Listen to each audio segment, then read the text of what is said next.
In my past life, it was always my duty to yield as the eldest sister-in-law. The only lesson my husband Jiang Jingqing ever taught me was this: step aside. After my brother-in-law's death, he demanded I step back, so it was his widow Jiang Shui who accompanied him for work. When our children grew up, his refrain remained the same: I must concede. So both of Jiang Shui's children landed government jobs thanks to Jiang Jingqing's connections. They're pulling in 10 to 20k monthly pensions with top-tier medical benefits. Meanwhile, my kids are stuck breaking their backs in the fields. I know my children resent me for it. They blamed me for failing to keep my husband's affection, yet bent over backwards to please Jiang Shui's family. Even on my 80th birthday, they all seemed to develop collective amnesia and went to celebrate Jiang Shui's instead. Overcome with rage, I stormed over and flipped the table, as I collapsed from a heart attack.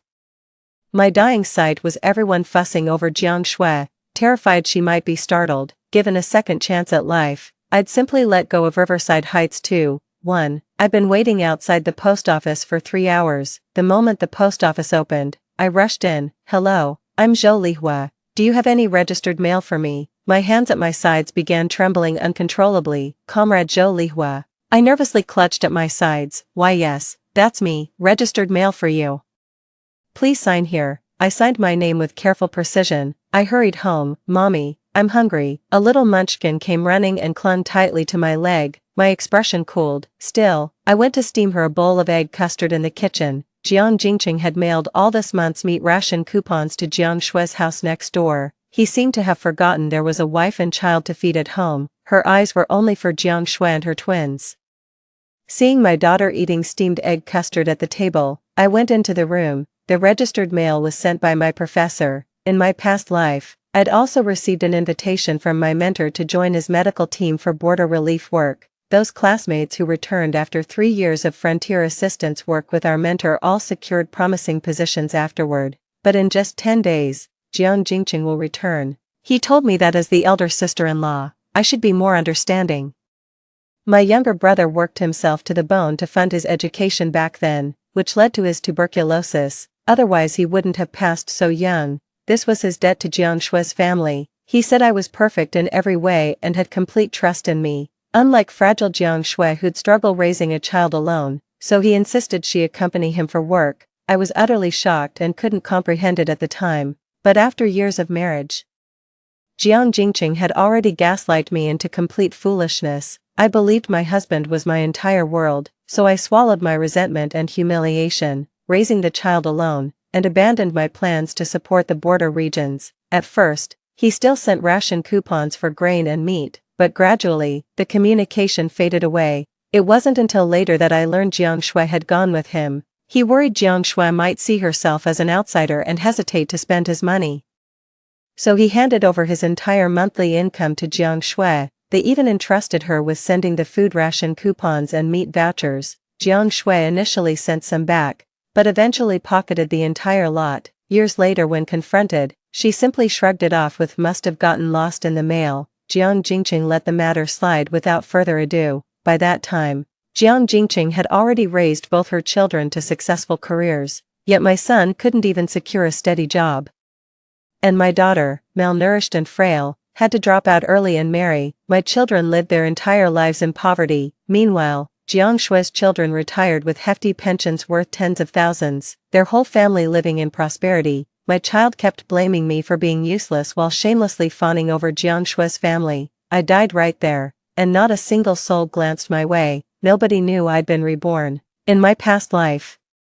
Jiang Jingqing returned shortly after I received the registered letter. He said he'd take Jiang Shui to work with him, expecting me to mind my manners. From then on, I was left to care for our 2 children and his parents. I politely declined the teacher's invitation. That remains my lifelong regret. I gently traced my fingers over the invitation in my hands, then swiftly packed all my belongings. This lifetime, not only am I going to the border regions, but I'm also leaving my ungrateful children with Jiang Jingqing. He actually thought he could take Jiang Shui and her 2 kids to work with him. Yeah right, in his dreams. After packing all the luggage, I carried my daughter and went next door. The moment I stepped into Jiang Shui's place, the aroma of cooked meat hit me. A widow with no job or income, yet she could afford meat regularly and new clothes, all thanks to my generous husband. In my past life, I always believed what Jiang Jingqing owed his brother, I owed too, so even though it irked me how Jiang Jingqing kept funneling our family's money to Jiang Shui, I never made a scene, but in the end, I lived in poverty my whole life while she reaped all the benefits with my man. I walked out carrying my daughter and saw Jiang Shui chatting with some neighbors at the street corner. Jiang Shui was wearing a brand new blue polyester blouse, black dress pants, and had a black bow tied in her hair.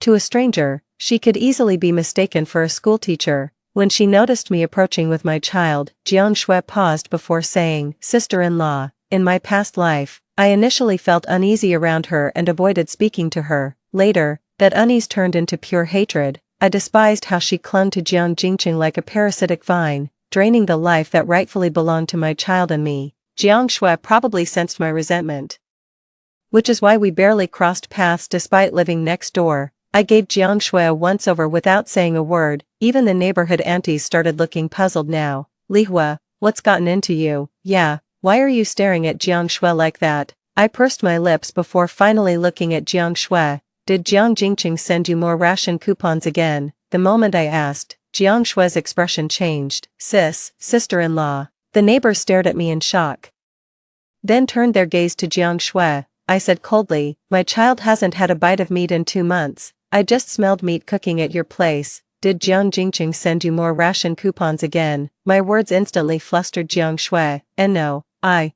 was just, that was borrowed from someone." I gave her a cold smile. "But someone saw the letters Jiang Jingqing sent you." After a deliberate pause, I added, 2 letters every month." My words painted the aunties' faces with spectacular expressions. It wasn't until much later that I discovered Jiang Jingqing had actually been sending me ration coupons for grain and meat all along. He figured if they were addressed to me directly, Jiang Shui, as my sister-in-law, would feel awkward about asking me for them, so he sent all the coupons to Jiang Shui first, expecting her to pass them on to me, but she never did. Her husband's been dead for 3 years, all this time. Jiang Jingqing's been sending her money and bills every month, yet his lawful wife hasn't seen a single penny. Jiang Shui never expected I'd find out about this. In her eyes, even if I found out, I'd still have my pride. I'd never stoop to seeking her out like some defeated rival, because reaching out to her would mean admitting Jiang Jingqing values her more than me. Just look at this, I'm clearly Jiang Jingqing's wife, yet he prioritizes Jiang Shui in everything. Jiang Shui never expected I'd actually come knocking on her door. I want no part in whatever's between Jiang Shui and Jiang Jingqing, but what's rightfully mine, I'll reclaim every single penny. Cutting off her chance to argue, I pressed on. "I know for these 3 years since your husband left, Jiang Jingqing's been sending money orders to your household every month, and you've never shared a cent with me." Jiang Shui looked at me, about to speak when I cut her off again. I said, "I don't care what shady business you've got going on with Jiang Jingqing, but you'd better return every last cent that belongs to me, otherwise, I'll report your affair to the police without hesitation." My words made Jiang Shui stagger slightly. "Sis, no, it's not like that, I didn't." "What do you mean nothing? What exactly don't you have? Are you claiming you never took Jiang Jingqing's bribes, or that you're not sleeping with him? I don't care about your affairs, but every cent of that money better be in my hands by tonight, or I'm going straight to the police tomorrow." I turned away with my daughter in my arms. "Hey, sis-in-law, sis-in-law." When I got home, I steamed some potatoes to make potato pancakes for dinner. All these years Jiang Jingqing was away, I'd been raising the kids while working as an apothecary assistant at a clinic, because I'm literate and quick with my hands, even when I needed time off for family matters. The clinic never let me go. With this income, I managed to support both children. Though I'd decided to leave the children with Jiang Jingqing, I still had a duty to care for them until his return. With my son staying at his grandparents' these days, I only cooked dinner for my daughter and myself. I waited until after 9, but Jiang Shui never showed up. I thought she was shameless beyond redemption and was about to report them to the police tomorrow. To my surprise, past 10 o'clock. The front door suddenly swung open from outside. Throwing on a robe, I came out to find a noticeably younger Jiang Jingqing carrying a bundle, walking in with Jiang Shui. Jiang Shui caught my gaze and gave a faint smile. "Sis, I forgot to mention, your husband's coming home early today." She hesitated before adding, "Don't bother cooking, he's already eaten at my place." Noticing my expression darken, she flusteredly glanced at Jiang Jingqing and began waving her hands in explanation. Please don't misunderstand, Junwen hadn't seen his uncle in ages. The moment he returned, the boy just wouldn't let go. Big brother only stayed this late at my place because he dotes on the child. Please, you mustn't. I stared at Jiang Jinqing without speaking. Jiang Jinqing set the things down and reassured the flustered Jiang Shui. Don't worry, your sister-in-law isn't the petty type. You should head back now. Junwen will start making a fuss if he doesn't see you soon. Jiang Shui glanced at me hesitantly, her words trailing off. Big brother, if sister-in-law makes a scene later, please don't you dare. Jiang Shui looked at me, then at Jiang Jinqing before finally walking away. I turned around to head back to my room. Jiang Jing looked at me. Shall we talk? I paused mid-step and nodded. We sat facing each other across the table. After watching Jiang Jinqing remain silent for quite some time, I was about to leave when he finally looked up. Li Hua. Did you go pick a fight with Jiang Shui today? I thought his silence meant he was figuring out how to explain why all the money had been sent to Jiang Shui all these years. Never imagined he'd actually confront me about it. Before I could respond, Jiang Jinqing continued. Do you realize how your words today will make people view your sister-in-law? I laughed. So you're saying you've neglected your family for 3 years, couldn't even provide basic necessities for your wife and kids?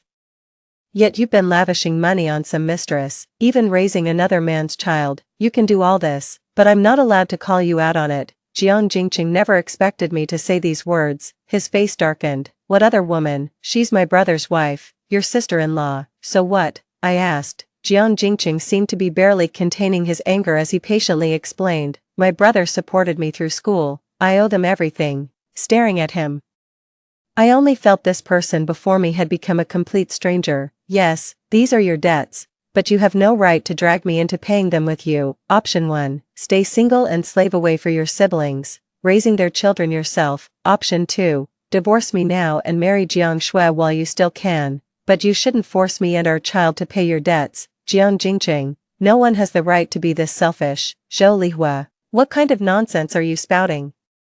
Divorce you to marry Jiang Shui? Is this how an elder sister-in-law should speak? I snapped. So you do remember I'm just the elder sister-in-law. I'm neither her mother nor yours. I owe you nothing. So you married me and had children with me just to get another slave, more slaves to help pay your debts. Are we supposed to spend our whole lives stepping aside for your so-called kindness, for Jiang Shui, for your nephew? Giving them everything isn't enough. I'm not even allowed to complain.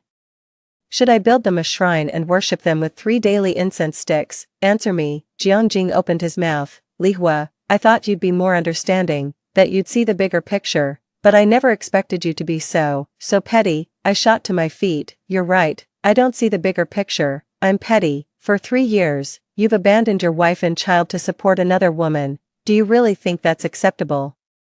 If you genuinely believe there's nothing wrong with this, then don't blame me for taking this matter to your superiors at work. You. Jiang Jinqing rose abruptly to his feet. Li Hua, after being away for 3 years, is this how you greet me the moment I return? I scoffed coldly. If you don't want me to argue with you or make a scene at your office, then pay me back every cent you owe me from these past 3 years. Otherwise, we'll settle this at your workplace tomorrow. I stormed back to my room, threw the spare bedding into the storage closet, and locked the door behind me. I just want what's rightfully mine. As for when he's coming back, why would Jiang Shui know his exact return time when even I, his wife, was kept in the dark? Our home is right next door. Yet he spent hours at his sister-in-law's place without even stopping by. I don't even want to deal with this anymore. Truth be told, these things had already happened far too many times in my past life. All the anger and tears I should have felt, I'd already endured them in that previous existence. This lifetime, he can do whatever he pleases for all I care. The next morning, I got up and immediately resigned from my job. The innkeeper wanted to persuade me to stay, but reluctantly agreed when he heard I was determined to leave. To my surprise, he even gave me a red envelope as farewell gift when I departed. Li Hua, the road ahead is long and arduous. Take good care of yourself. You hear? I've worked here for 3 years. The usually stern shopkeeper nearly moved me to tears right before my departure. What distant journey? Jiang Jinqing's figure appeared from outside. The shopkeeper looked at me. This is, my expression cooled, the child's father. The shopkeeper glanced at Jiang Jinqing, then at my subtle headshake, offering only a perfunctory greeting before being called away by a customer. Jiang Jinqing turned to me. What were you two discussing? I pocketed the wages and red envelope from the shopkeeper before turning to leave. Jiang Jingqing caught up and grabbed my arm. Li Hua, I'm sorry, these past 3 years, you've been through so much. I shook off his hand, and he froze for a second. Li Hua, I know I haven't been good enough before, but I swear I'll make it up to you, I scoffed. So this is what you call being extra nice to me, taking Jiang Shui away and leaving me to live like a widow. Suddenly realizing his true purpose for returning, I asked, did you come back to take Jiang Shui away? Jiang Jingqing seemed startled that I knew about this. His eyes flickered with panic as he stammered, what did you say? I said, did you come back to take Jiang Shui away? I had no problem repeating myself. Jiang Jingqing had nowhere to hide. I wasn't. Oh, I knew it. You'd never stoop to something so shameless. Who in their right mind would take their brother's wife to live with them? Right. My words made Jiang Jingqing jerk his head up abruptly. Li Hua, what kind of talk is that? After just a few years apart, how did you start sounding like one of those shrews? That's downright nasty. So you're really taking Jiang Shui away? My words made Jiang Jingqing fall silent for a moment. Finally, he sighed. Li Hua, Jiang Shui is struggling to raise the child alone. My brother's gone now. She's my responsibility. Do you understand? You're my wife. I need you to understand me on this. Alright. When I remained silent, he continued, Li Hua, I know it hasn't been easy for you. You've worked so hard raising the children all these years. But trust me, once I get settled there, I'll bring you over without fail. Alright. Jiang Jingqing pulled out the money from his pocket and said urgently, Li Hua, I know you must resent me, but you have to understand, if I sent the money directly to you, given Jiang Shui's personality, do you really think she'd accept it? As your man, wouldn't it be better if I sent the money to her first, then had her pass it to you? That way she wouldn't feel awkward about taking your money. I just never expected. All these years, she'd been giving the leftover money to Mom to avoid any misunderstanding between you. My head jerked up abruptly. Jiang Jingqing was still explaining. I've already asked Mom about it. She thought I was sending you money separately, so she kept those funds. Li Hua, this was my oversight. I didn't hear the rest of Jiang Jingqing's words. 10. I knew this was just an excuse they cooked up as a family.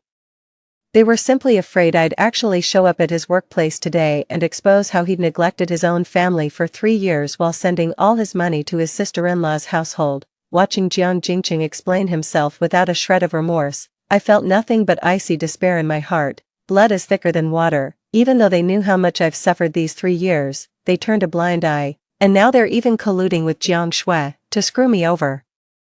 Jiang Jingqing and I went to his parents' house. The moment I stepped inside, I saw Jiang Shui sitting there with her head bowed, wiping away tears. My in-laws' faces darkened the instant they noticed me. Jingqing told me you're planning to make a scene at his workplace. Outrageous. Father-in-law slammed his chopsticks onto the table with a sharp crack. He's out there working his fingers to the bone, and this is how you repay him. By stabbing him in the back. Are you trying to ruin him? How dare you sling mud at your own husband and sister-in-law? You may have no shame, but our Jiang family still has our dignity. Have you ever stopped to think? You can't even raise your own son properly. If it weren't for Jiang Shui saving the best food for your boy these past years, do you think he'd be so full of life? I never knew someone could make shamelessness sound so refined. Everything Jiang Shui eats and drinks comes from my husband's hard-earned money. Yet when my son gets a few bites of meat at her place, suddenly it's some grand favor. Though my mother-in-law stayed silent, her disapproving gaze spoke volumes. Even my son came charging at me, pounding his little fists. Mommy's mean, you're bullying auntie, mean mommy, mean mommy. My son got along well with Jiang Shui's kid. When he saw my son hitting me, Jiang Shui's child rushed over too. Those half-grown boys might look small, but their punches pack a wallop. Those hits really hurt. I stood there numbly, letting my son's tiny fists pummel against me. Jiang Jingqing pulled both his son and Jiang Shui's child closer, sighing, Li Hua, you've completely misunderstood the situation between me and your sister-in-law, but I know you didn't mean it. Just apologize to her. She's magnanimous and won't hold it against you. Jiang Shui hastily wiped her tears and looked at me. Sis, I'm sorry. I know you've misunderstood me. It's my fault for taking brother's money. He only helped us because he pitied me and my child. Please don't be angry, sis. I'll take my child back to my parents' place. I promise we won't be in your way anymore. No, don't let auntie leave. You're a bad mom, horrible mom. Get out. I looked at the crowded room and suddenly burst into laughter. 11. In my past life, Jiang Jingqing left with Jiang Shui and their child, leaving me alone to raise 2 children while caring for my aging in-laws. What have I been left with? My children's resentment, decades of living as a grass widow, dying of sheer rage on my birthday. I nodded at the crowded room. For 3 years, Jiang Jingqing sent Jiang Shui 2 letters every month, along with money and coupons. I've been raising my child alone, like a widow. Now that he's back, I'm sure you all know he's here to take Jiang Shui away. The Jiang family prides itself on respectability, yet you let him commit such despicable acts worse than beasts. How dare you dress up his filthy obsession with his sister-in-law as something honorable? I stared at Jiang Shui's ashen face. You must be thrilled, aren't you? After all, my man can't stop thinking about you. He'd rather abandon his own wife and child than stop supporting you. I turned to face my in-laws. This is utterly revolting. How could you watch your son lust after his own brother's widow? Have you no shame before your deceased son's memory? In fact, you probably see me as an obstacle between your precious daughter-in-law and Jiang Jingqing, don't you? Why else would you defend him after he abandoned us for 3 whole years? My in-laws' expressions darkened. I turned my gaze to Jiang Jingqing. No amount of words can hide your inappropriate desire for your brother's wife. I turned away, ready to leave. Yet I turned to look at my son. If you think your aunt is so wonderful, why don't you let her be your mother then? 12. I ignored my in-laws' furious shouts behind me, nor did I care about Jiang Jingqing's panicked cries from behind. I went back home and took out the packed bundle. As I stepped out, I happened to see a few aunties gathered and gossiping. Spotting me, they froze. Li Hua, what are you? I couldn't hold back my tears. Auntie, was I really wrong? All these years, was I truly mistaken? Seeing me cry, someone quickly asked what was wrong. My tears kept falling one after another. Can you believe it? I didn't even know my husband was coming home yesterday, yet Jiang Shui had the date marked on her calendar. She went as far as preparing a whole feast to welcome him back. He clearly got home by 5 or 6, but I didn't lay eyes on him until nearly 10 at night. Just yesterday I found out he's been sending money to the neighbors twice a month, for 3 whole years. Not a single penny came my way. You all know how I've struggled alone with the child these years. It's been pure misery. The aunties joined my tirade with righteous indignation, their eyes blazing with scandalous curiosity. I choked back a sob before continuing. You don't understand. My husband told me he came back this time to take Jiang Shui away. What? Someone finally snapped. Take his sister-in-law away. Where to? I wiped my tears. Putting on a brave face, he said.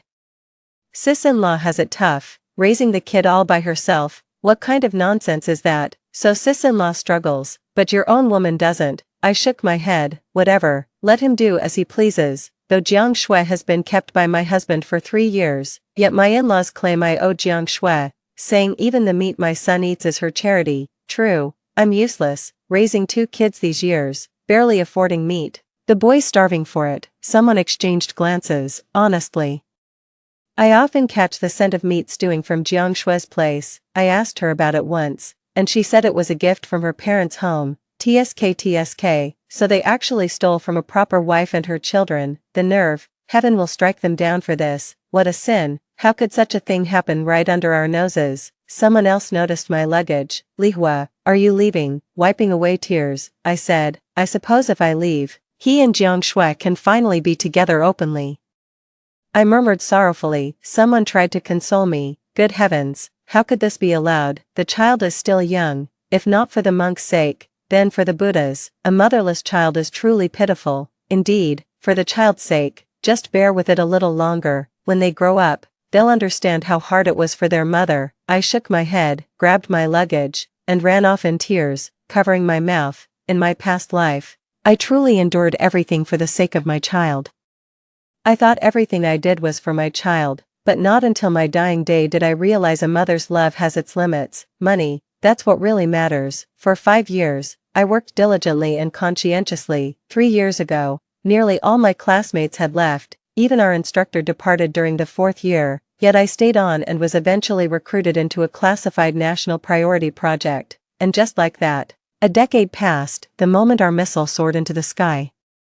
I knew every sacrifice was worth it. The project team granted me a week's leave. As I walked back into the alley, the aunties at the street corner spotted me immediately. Is that you, Li Hua? I nodded. A whole crowd came rushing over. Lihua, where have you been all these years? Oh, we only ever got your monthly remittances. Never so much as a note. Have you struck it rich or something? I was dressed in a stylish printed blouse, pleated skirt, and high heels. To them, I looked like one of those fashionable models straight out of a magazine, wanting to make a good impression on my two children. I'd put considerable effort into grooming myself before returning. Before I could speak, I saw someone staring at me in shock. Lihua. I looked up. It was Jiang Jingqing. 10 years ago when I left, an anonymous complaint letter still made its way to Jiang's workplace. Though he wasn't completely stripped of his position, he did get transferred back. That's great.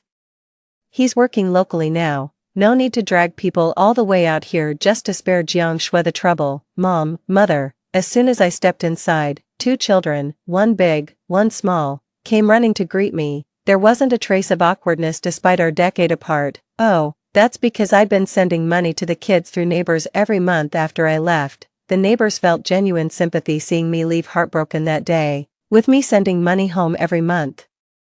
Everyone says I'm a good mother. Whenever I have time, I make sure to tell both kids how much their mom loves them. I send a substantial amount of money back home each month. I even wrote letters asking the neighbors to set aside half the money to buy meat and cook proper meals for the children. The neighbors could afford to put better food on their family's table while still being decent folks. Why wouldn't they? I handed out the gifts I'd bought to the kids. After playing with the children for a while, only Jiang Jingqing and I remained in the living room. Rumor has it he never ended up with Jiang Shui after all these years. After I left, people started gossiping about Jiang Shui. The scandal blew up, and her family eventually took her back.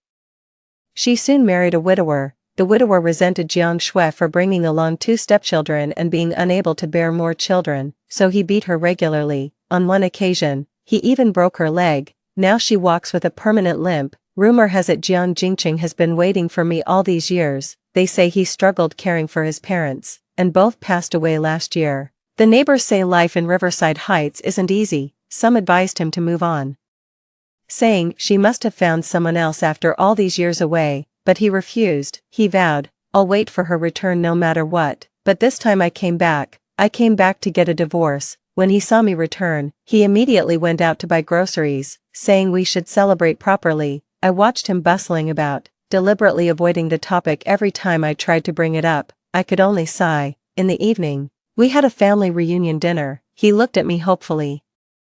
I've tidied up the room, go freshen up and get some rest. With that, he got up to clear the dishes. I stopped him and said, we need to talk. Jiang Jingqing froze for a moment, then silently took a seat. I said, let's get a divorce. Truth be told, I should have said this 10 years ago. As if I'd let him off that easily. Never mind whether he agreed to divorce me 10 years ago. Even if we did divorce, you think I'd let him marry Jiang Shui? In your dreams? I thought it would take some serious convincing to get Jiang Jingqing to agree to the divorce. To my surprise, after a brief silence, he actually consented, but he had one condition, that I stay at the house overnight. I'd planned to book a hotel, but staying home wasn't a problem. It'd give me time with the kids. They may have resented me in our past lives, but they'll always be my flesh and blood. Though I can't be with them every moment in this life, I'll still fulfill my responsibilities. The next day, after completing the paperwork with Jiang Jingqing, I prepared to leave immediately. Lihua. Jiang Jingqing couldn't help but call out to me. I turned around to see tears glistening in his eyes. I'm sorry. Though these words came a lifetime too late, I accepted them nonetheless. After returning, I threw myself wholeheartedly into my work. 8 years later, I received a text from my son. He said he was getting married and asked if I could attend his wedding. Seeing my work was at a natural stopping point, I agreed. All these years, I've still been sending money home every month. I even gave each of them an apartment after he and his daughter came of age. On their wedding day, he and his bride proudly introduced me to everyone. This is my mom. She's an extraordinary woman. I, and my entire family, are so proud of her. Coincidentally, the official interview with our research team from earlier was being broadcast on TV, and all eyes turned toward me. My son and daughter were also looking at me with pride and excitement. My gaze fell upon Jiang Jingqing, who had been working himself to the bone all these years for our children and parents. He's now a far cry from his former glory in the past life. In his previous life, with me as his safety net, he advanced triumphantly all the way, surrounded by beautiful companions, his career flourished splendidly. In this life, I'm no longer there. He's like a bird with clipped wings, dragged down from mid-flight, and I wasn't the only one pulling him down. And his children, his parents, all these years, even after the divorce, he never managed to find the right person while raising 2 kids alone. He even had to take early retirement due to health issues. I never even made it to office director before retirement, yet thanks to me, all my children graduated from top universities, built successful careers, and even have happy marriages, though I wasn't physically present. They always thought highly of me. They even resent that if their father hadn't cheated, I wouldn't have left, depriving them of maternal love in childhood. Jiang Jingqing once claimed he never cheated, but the neighbors have recounted his past misdeeds to our children countless times over the years. The children have long been convinced of his betrayal toward me. Even after both children married, I never lived with them. Even after retirement, I've been living my own quiet little life. They've asked countless times for me to live with them, saying they want to care for me, but I've always declined. I understand their wish for me to move in, partly out of filial devotion, perhaps, but I suspect, most likely, it's still about my money, because I paid for their education, I covered their wedding expenses, I even bought each of them a house to start their married life, but that's all there is. After that, I never gave them a single penny. I believe I fulfilled my obligations, after all. Though I've let go of the wounds they inflicted in our past life, the scars still linger. Wishing each other well is the best ending we could hope for. As for my golden years, I've devoted my entire life to the Research Institute, and in return, they've arranged the finest retirement home for me. It's fully equipped with all amenities and has dedicated caregivers. I could even travel across this magnificent land to my heart's content, because I'm wealthy. The only thing that bothers me is how frequently my son and daughter bring their kids, my grandchildren, to visit me at the retirement home. My grandkids are very close to me, though I have some unresolved issues with my children. I hold nothing against my grandchildren. If they're willing to come, they're welcome. If not, I'd never be the one to invite them over. Over the weekend, my son and daughter brought the whole family to visit me. They even brought a 2-tier cake with them.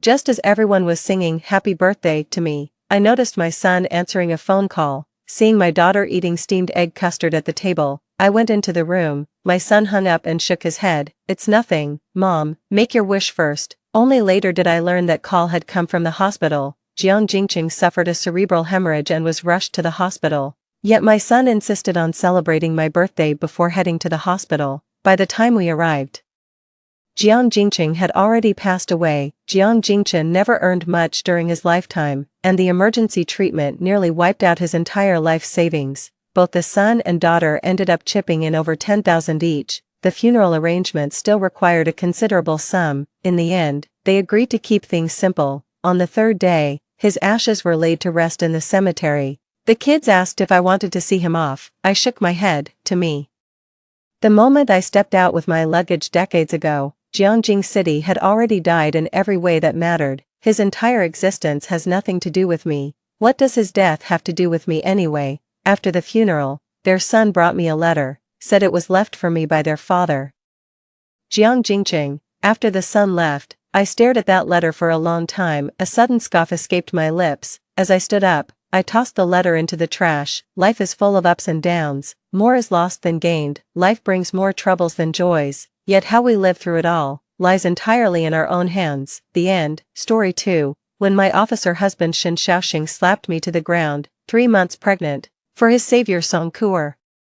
After 8 years of devotedly fawning over Shen Xiaoxing, I suddenly woke up. I calmly went to the hospital to terminate the pregnancy, severing the last thread tying me to Shen Xiaoxing. A year later, Shen Xiaoxing finally remembered me, his so-called pregnant wife. He came knocking on my door carrying bags of gifts, wanting to see me and his child. I laughed. You divorced me to marry another woman. Why should I keep your child to disgust myself? I've been reborn.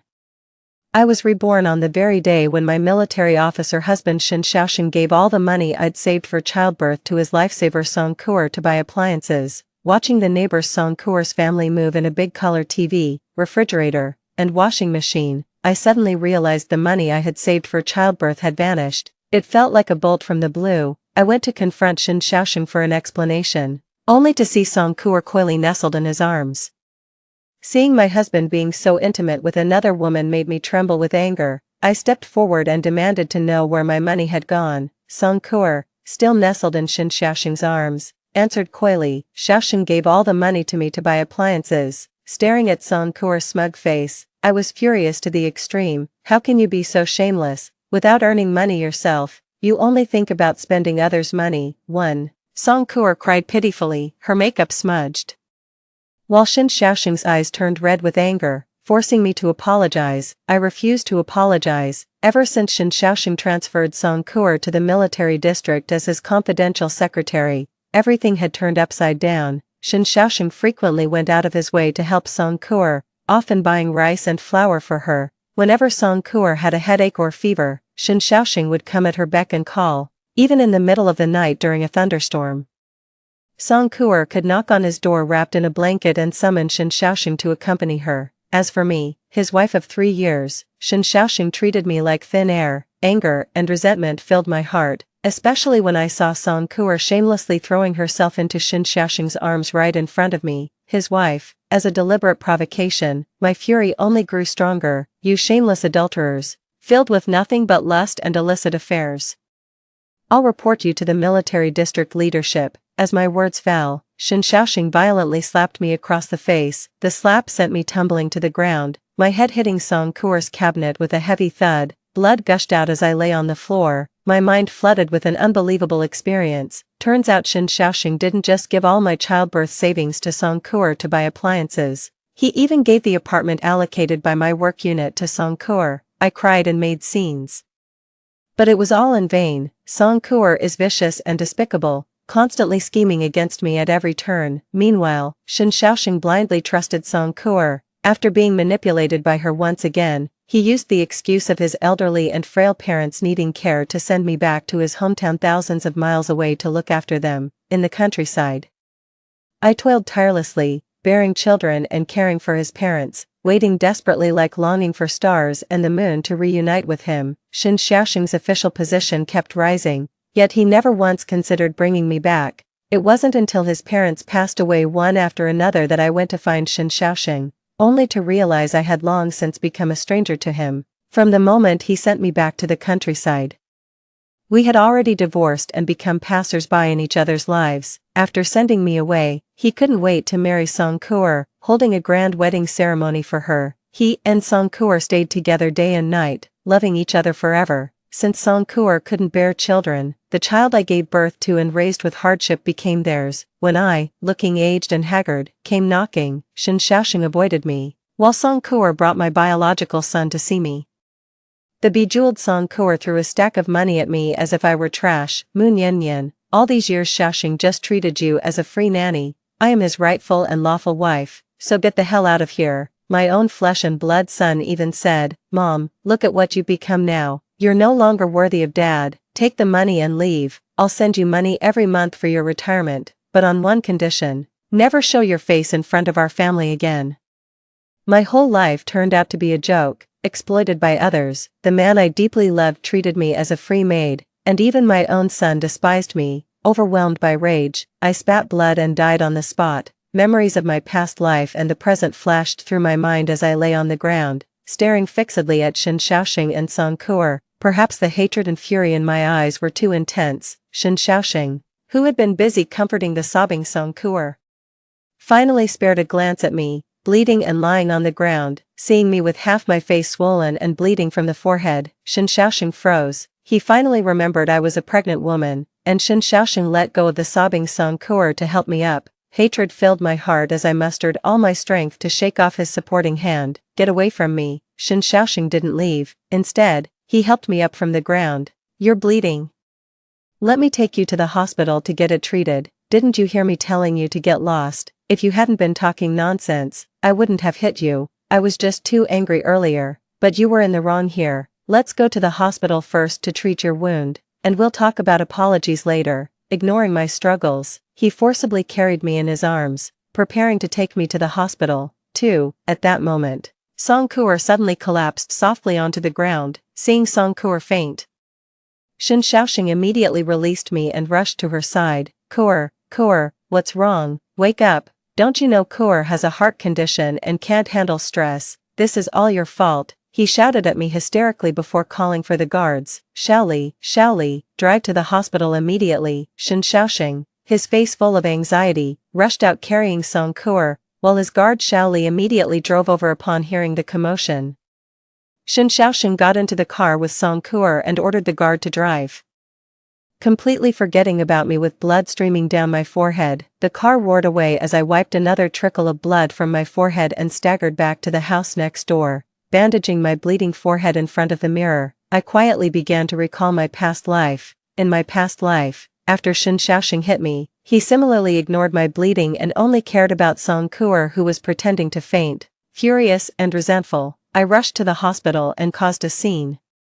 The consequence was Song Kuer having a heart attack and being hospitalized for half a month. As for me, I was placed under house arrest by Shen Xiaoxing. Because I was pregnant, Shen Xiaoxing didn't confine me, but he arranged for guards to watch me 24/7. The guard named Shaoli was from the same hometown as Song Kuer and was in cahoots with her. He pretended compliance while acting contrary, deceiving superiors and subordinates alike. Treating me with great cruelty, giving me only one meal a day consisting of 2 rock-hard steamed buns and cold water. By the time Song Kuer was discharged from the hospital, I was emaciated from starvation, reduced to skin and bones. Shaoli said I was on a hunger strike, refusing to eat or drink, and Shen Xiaoxing took it at face value. When he saw me, there wasn't a shred of comfort, only scolding, saying I showed no remorse and should hurry up and die if I wanted to. He even warned me, saying a shrew like me who causes trouble isn't worthy to be his wife, and if I kept making a scene, he'd divorce me. I loved Shen Xiaoxing desperately, and hearing him threaten divorce stunned me on the spot. To prevent Shen Xiaoxing from divorcing me, I no longer dared to make a scene, but my forbearance changed nothing. Song Kuer kept provoking me, flaunting how much Shen Xiaoxing cared for and adored her. Infuriated by Song Kuer's words, I inevitably ended up quarreling with her again. Song Kuer set me up once more. She rolled down the stairs herself and falsely accused me of pushing her. Song Kuer was hospitalized again, this time claiming I pushed her and damaged her uterus, leaving her permanently infertile. I explained to Shen Xiaoxing that I didn't push Song Kuer, that she framed me by staging it herself, but Shen Xiaoxing didn't believe me. He told me I was facing jail time for intentional injury. I was terrified. But later Shen Xiaoxing approached me again saying he'd pulled some strings to keep me out of jail. Shen Xiaoxing asked me to return to the countryside to take care of his parents, saying he would bring me back after I gave birth and things settled down. With no other choice, I agreed to Shen Xiaoxing's suggestion. On the day of my departure, he made me sign an apology agreement, trusting Shen Xiaoxing. I signed the so-called apology agreement and was then sent by him to the countryside. This departure lasted over 30 years. Initially, I planned to return to Shen Xiaoxing's side after giving birth, but his mother suffered a cerebral hemorrhage and became bedridden, requiring care. To fulfill filial duties for Shen Xiaoxing, I had no choice but to stay in the countryside. Over these 30 years, Shen Xiaoxing only returned a few times to visit his parents. He even took our son to live with him, claiming it was to lighten my burden. I didn't know the truth until I was on my deathbed. The so-called apology agreement I signed back then was actually a divorce agreement. Shen Xiaoxing married Song Kuer less than 3 months after sending me to the countryside. He even threw Song Kuer a grand wedding ceremony, and from then on, they treated me as a free old servant, wasting over 30 years of my life. The thought of this makes my teeth itch with hatred. If given another chance, whoever wants to be this old servant can have the job. Damn it, I'm not doing it anymore. I'll abort the vile bastard in my womb. If Shen Xiaoxing wants a divorce, I'll grant it to him. 3. In this life, I'll leave this pair of scoundrels behind and live my own life. Since I'm leaving, I need to prepare for a rainy day. I should secure some benefits for myself first. The money I saved for childbirth has already been given by Shen Xiaoxing to Song Kuer to buy household appliances. There's hardly any money left at home now, but next month is Shen Xiaoxing's birthday, and I prepared a watch as his birthday gift. I can sell the watch first. Also, I haven't received this month's salary yet, and I won't be handing it over. Back when Shen Xiaoxing and I got married, I joyfully prepared a pair of gold rings. Shen Xiaoxing found them childish and never wore his, which now conveniently allows me to sell the rings. Doing the math, I can get back around 1,000 yuan. Enough to cover the abortion and recovery expenses. The top priority now is the apartment allocated by my workplace. In my previous life, Shin Xiaoxing gave it directly to Song Kuo, but this time, such good fortune won't happen again. I need to sell the apartment first to get a sum of money. Clutching my watch and gold ring, I rushed to the office without caring about my disheveled appearance or the injury on my head. Seeing me in this state, my boss asked with great surprise. Without elaborating, I simply told my boss, I'm short on money now and plan to transfer the housing allocated to me. Please help me find a buyer. The price is negotiable. I'm known as a good-natured person at work, maintaining excellent relationships with both my boss and colleagues. The leader agreed to help me inquire, so I took the watch and gold ring to sell again. The watch was brand new and unused. I happened to meet a newlywed couple and sold it for 50 yuan less than my purchase price.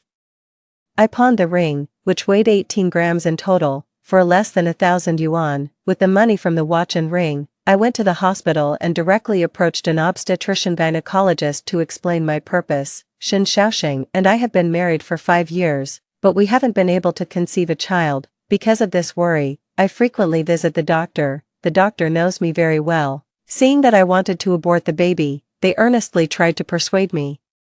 My mind was made up. But in the end, the doctor still refused to perform the surgery for me. She told me to get Shin Xiaoxing's signature for the procedure, since he's now in a leadership position. If I rashly aborted Shin Xiaoxing's child without his signature, she could face disciplinary consequences. I'm in a terrible mood because the child wasn't aborted. On the way back, I was thinking about how to make Shin Xiaoxing sign the papers. In my past life, Song Kuo falsely accused me of pushing her and damaging her uterus, making her infertile. Because of this, Shin Xiaoxing divorced me and married Song Kuo. This time, I won't wait for Song Kuo to scheme against me first. I'll strike preemptively to make this accusation stick and force Shin Xiaoxing to divorce me. Once the divorce is finalized, that heartless bastard will naturally and rightfully turn into nothing more than a pool of blood.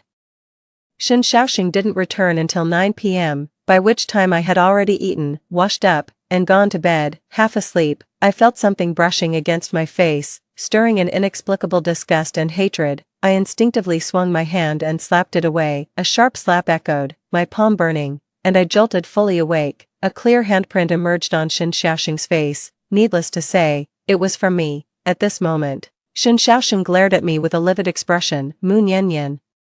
Have you lost your mind? Having known Shin Xiaoxing for 10 years, I had always been gentle, considerate, and eager to please him. It was understandable how Shin Xiaoxing must have felt after suddenly being slapped. I rubbed my numb hand. I just had a nightmare about being chased and couldn't tell if it was a dream or reality, so I acted out. Shin Xiaoxing naturally wouldn't believe my explanation, and I didn't intend to make him believe me either. He fumed angrily. I just wanted to see how injured you were, yet you pretended to be crazy and hit me. Mu Nian, you're really something. Looking at the finger marks on his face, I felt some regret. I truly wasn't pretending to be crazy. If I'd known it was him touching my face, I should have slapped him a few more times. Seeing my silence, Shin Xiaoxing's face grew even more furious. You actually went to sleep without waiting for me. You didn't even make dinner. I thought you weren't coming back.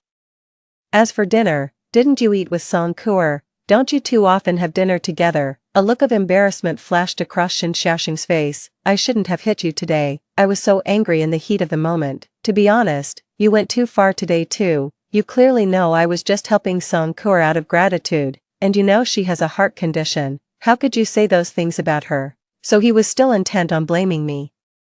I stared coldly at Shin Xiaoxing's handsome face. Before awakening, before knowing the heinous things he would do to me, I couldn't get enough of his handsome face. Now knowing what would happen next, I find his face utterly repulsive no matter how I look at it. Shin Xiaoxing softened his tone when he saw my silence. Kuo was wronged because of you. Go apologize to her tomorrow, and let this matter be over. What if I refuse to apologize? If you did something wrong, you should admit it. Don't you know that? I want to know what I did wrong. You took the money I saved without asking. Don't I have the right to get it back? Well, how about we say I borrowed the money from you? Borrowing means repaying. You should return everything you borrowed from me before too. Being repeatedly contradicted by me, Shin Xiaoxing's expression reached the pinnacle of awkwardness. His salary was already gone between supporting his parents and Song Kuo. Otherwise he wouldn't have needed to touch my money. Shin Xiaoxing took the initiative to grab my hand. trying to coax me with tender affection. I shook him off abruptly. Shen Xiaoxing, let's make this clear. Helping Song Kuo is your business. I won't interfere anymore. But you must return every cent of my money untouched. Previously I never spoke up when he used my money, which made Shen Xiaoxing take it for granted. Seeing me so serious, he rubbed his nose and said, Nian Nian.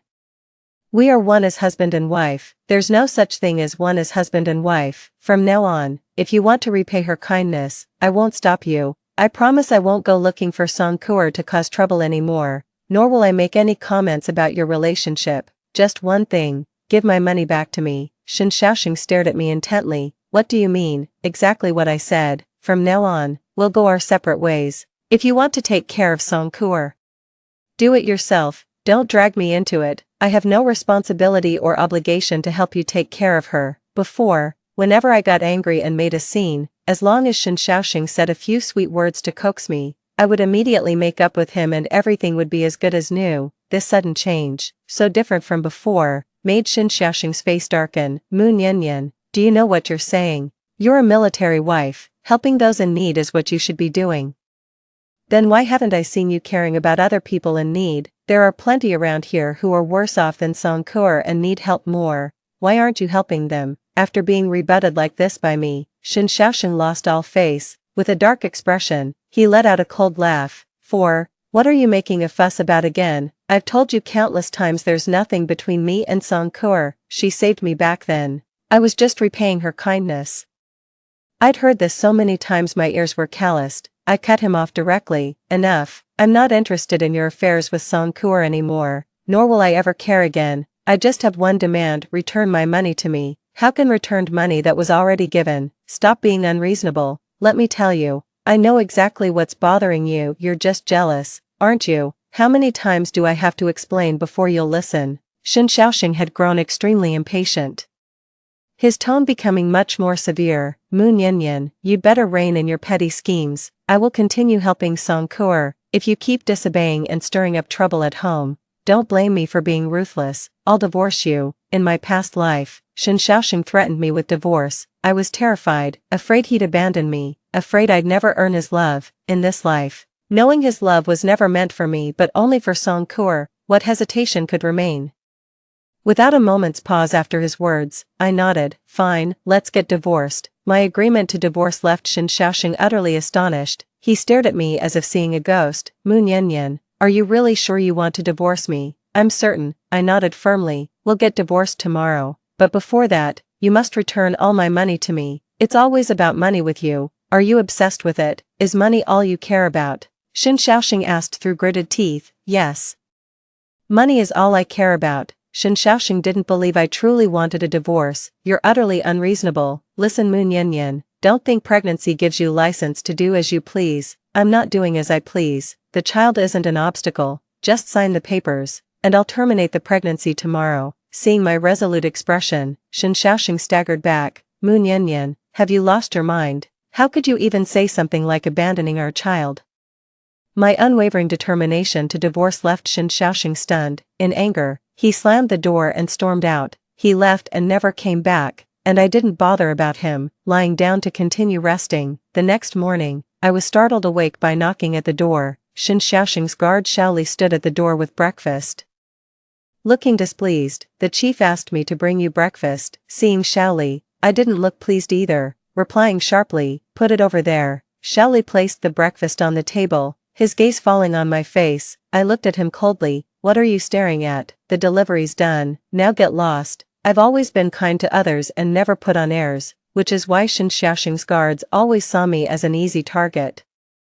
Especially this Shaoli, he's Song Kuo's fellow townsman and shares her sentiments, always subtly targeting me. Seeing me suddenly so assertive, Shaoli was startled, then quickly grew furious. What's your attitude? Last night you got jealous and drove the chief to sleep in the office, and today when the chief is being this humble, you still won't back down. Let me tell you, Mu Niannian, you'd better rein it in. Don't push the chief too far. Otherwise, you'll regret it. Are you threatening me?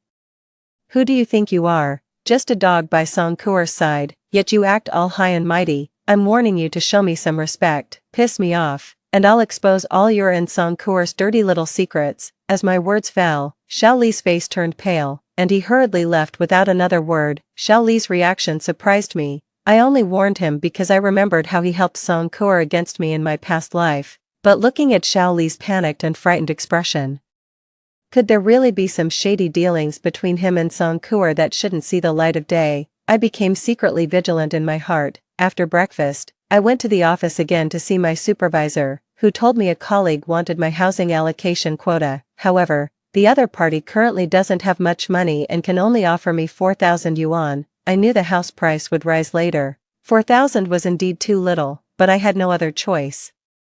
The house absolutely couldn't be given cheaply to Song Kuo. I agreed to the deal, took the 4,000 and transferred the housing allocation quota to them. Since I'm divorcing Shen Xiaoxing, there's no way I can continue living here. I'll have to quit my job too. Thinking about the developments 30 years from now, I secretly started forming a plan in my heart. I need to leave this place, head south to do business, and become one of the first to get rich. With the plan in mind, I quickly returned home, only to push open the door and find Song Kuo sitting in my living room. Seeing me, Song Kuo flashed a sarcastic smile. "Oh, the busy man finally returns. What are you here for?" "Just came to see you. You got beaten black and blue by Xiaoxing, even bleeding. As your neighbor, how could I not come check on you?" Song Kuo circled around me with a bright smile, lowering her voice viciously. "Why don't you just die? How dare you play the divorce card as a retreat?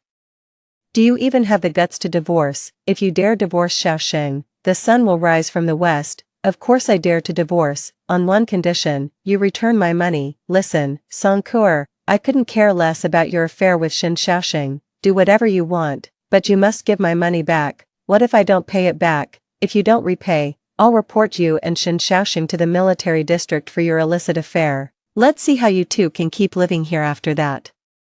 Song Kuo's face changed. "You wouldn't dare." "Why wouldn't I dare? Everyone knows about your shady dealings with Shen Xiaoxing these past 2 years. Shen Xiaoxing pulled strings to transfer you here as his secretary, then funneled all our family's money to you. You used my money to buy appliances, my money for clothes and jewelry, living the high life. All the neighbors have seen it. If the authorities investigate, your dirty secrets with Shen Xiaoxing will be exposed.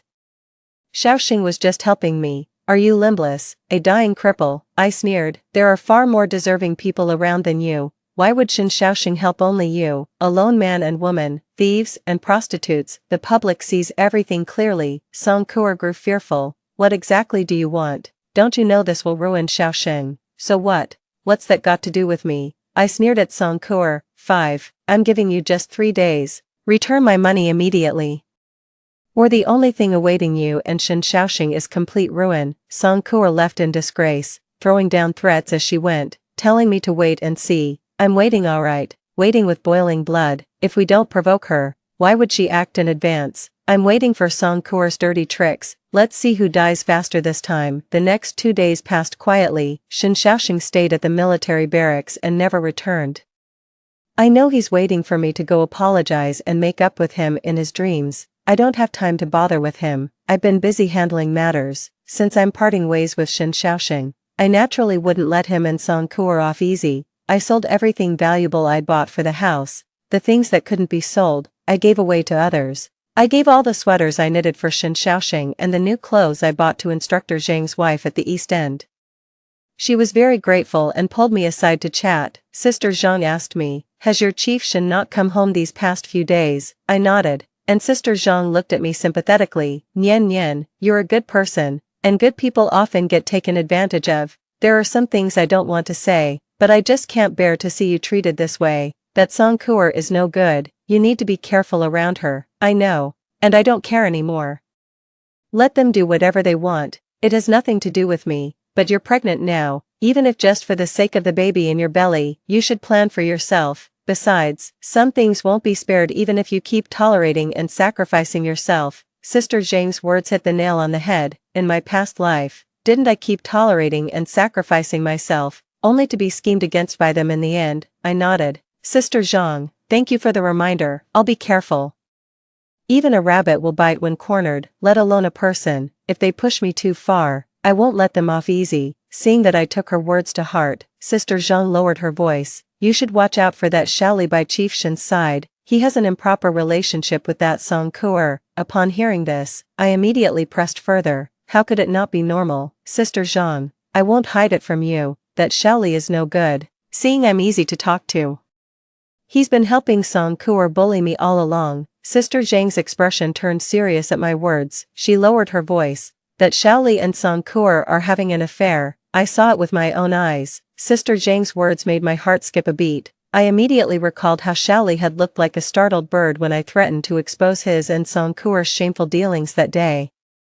So Xiaoli and Song Kuo really do have an improper relationship, but didn't Song Kuo like Shen Xiaoxing? Why would she get involved with Xiaoli? I immediately asked sister-in-law Zhang, how could Song Kuo take a liking to Xiaoli, a security guard? I always thought she was trying to flirt with Shen Xiaoxing. I don't know about that, but I'm not lying. When Song Kuo first came here, I saw with my own eyes Xiaoli coming out of her house in the middle of the night, not just once, but several times. At that time, I thought they were dating, until later I noticed Song Kuo seemed to have her eyes on your family's chief Shen. Mrs. Zhang stopped at the hint and said no more. I fell into deep thought. In my past life, Xiaoli had always defended Song Kuo, constantly helping her distort the truth to bully me. A big reason Shen Xiaoxing didn't believe me was because Xiaoli was aiding in the mischief. In my past life, I never understood why Xiaoli would twist the truth. I always treated him well. But now hearing Mrs. Zhang say this, finally reached a conclusion. So Xiaoli was also one of Song Kuo's admirers, charging into battle for the woman he loves. That explains why Xiaoli helped Song Kuo target me like that. Aunt Zhang's words made me secretly wary, so I paid extra attention to Xiaoli and Song Kuo. Little did I know what I'd uncover. Sure enough, I spotted something suspicious. Xiaoli actually sneaked into Song Kuo's house at night. I'm not sure if they're having an affair, but a man and a woman alone together in the dead of night can't be up to any good. Remembering how helpless and pitiful I was when they schemed against me in my past life, a surge of hatred welled up inside me. I'll make this despicable couple pay. I grabbed a basin and a stick from the house. Standing outside Song Kuo's door, I started banging loudly while shouting, "Thief, catch the thief." 6. The noise of me banging the basin in the dead of night was so loud that soon all the neighbors woke up and came running to see what was happening. Pointing anxiously at Song Kuo's house, I said, I saw someone sneaking into Comrade Song's house when I went to the bathroom at night. It must be a thief. Don't let them get away. No one doubted my words, especially when Sister Zhang immediately instructed Zhang to lead people to block the windows at the back.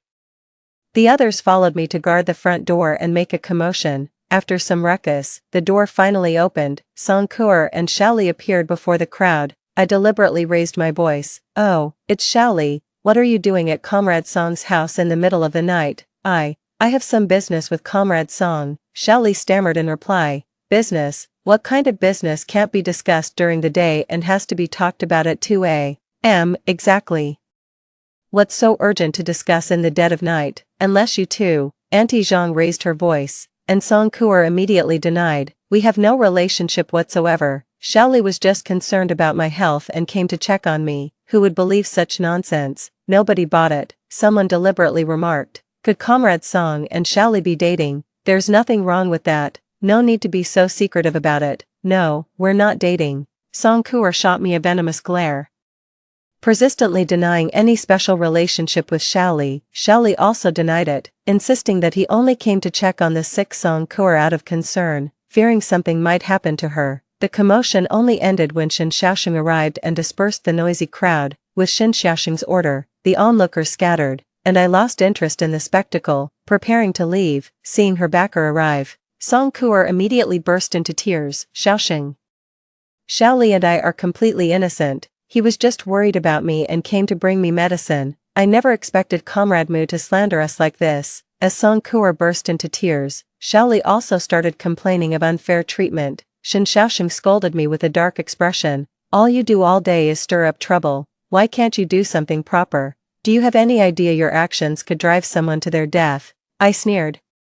I only called for help because I saw someone sneaking into Comrade Song's house in the dead of night and got worried. Is that wrong? Moreover, with so many guards around, why is Xiaoli the only one sneaking into Comrade Song's house late at night? As I said this, both Xiaoli and Song Kuo changed their expressions. And Shen Xiaoxing also showed a suspicious look. He's no fool, otherwise he wouldn't have risen to such a high position. Seeing Shen Xiaoxing look at them, Song Kuo immediately fell to the ground pretending to faint. then she was rushed to the hospital. I sneered and turned back into the house. I had seen it clearly. Song Kuer's gaze at me was filled with utmost venom. Needless to say, she hated me to the core. With my interference exposing her relationship with Shaoli, Song Kuer knew full well that I was aware of their dirty little secret, unwilling to let her affair with Shaoli become public.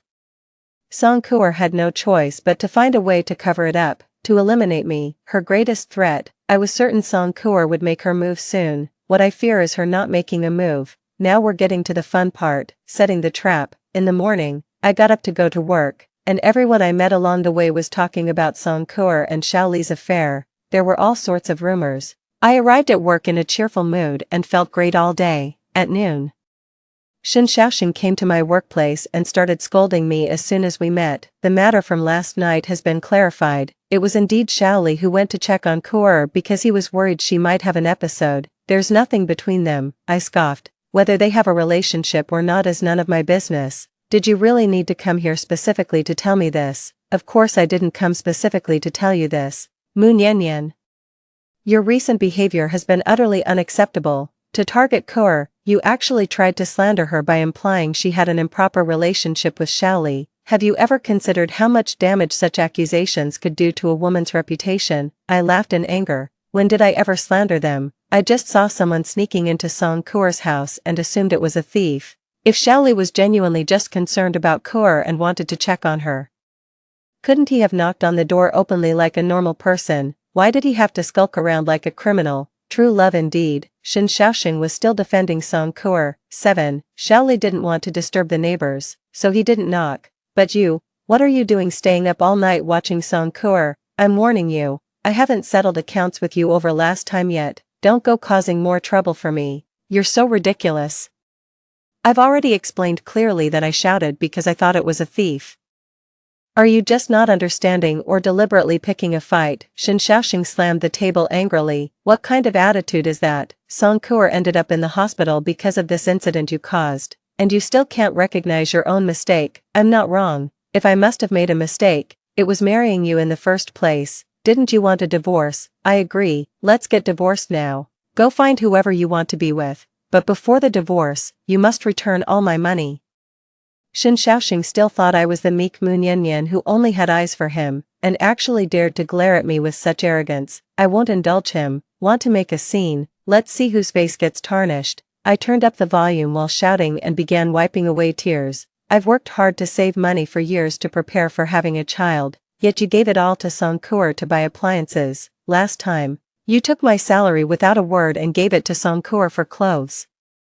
And the time before that, you used my wages to buy her cosmetics. My voice boomed at its loudest, and Shen Xiaoxing's face turned livid as he rushed to cover my mouth. I bit his hand hard. He didn't expect me to actually bite him, and the pain made him let go and push me away. I immediately lay down and started making a huge scene. Didn't Shen Xiaoxing say I was an unreasonable shrew? Today I'll show him what a truly unreasonable shrew looks like. I lay on the ground throwing a tantrum, airing all the despicable things Shen Xiaoxing had done. Shen Xiaoxing couldn't stay any longer. He still had some dignity to maintain. He left with a face as dark as thunder. My colleagues and supervisors overheard everything, and their sympathy for me reached its peak. Several married female comrades came to persuade me, while subtly inquiring about Shen Xiaoxing and Song Kuer's affairs. In my past life, I cared about saving face, swallowing my grievances when bullied, believing family shame shouldn't be aired, and not wanting others to look down on me. In this lifetime, I have no intention of staying with Shen Xiaoxing, so why should I cover up his disgrace? I spilled everything about Song Kuer and Shen Xiaoxing's affair like pouring beans from a bamboo tube.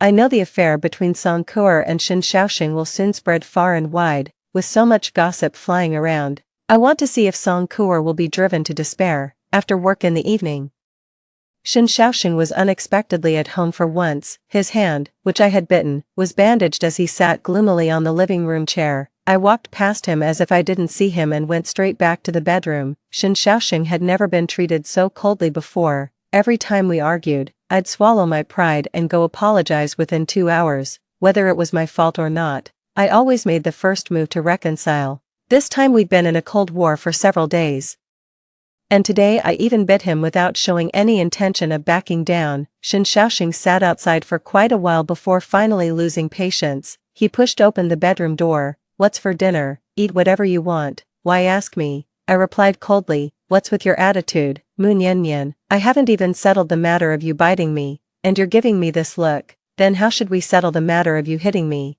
I retorted sharply. Shen Xiaoxing was choked up.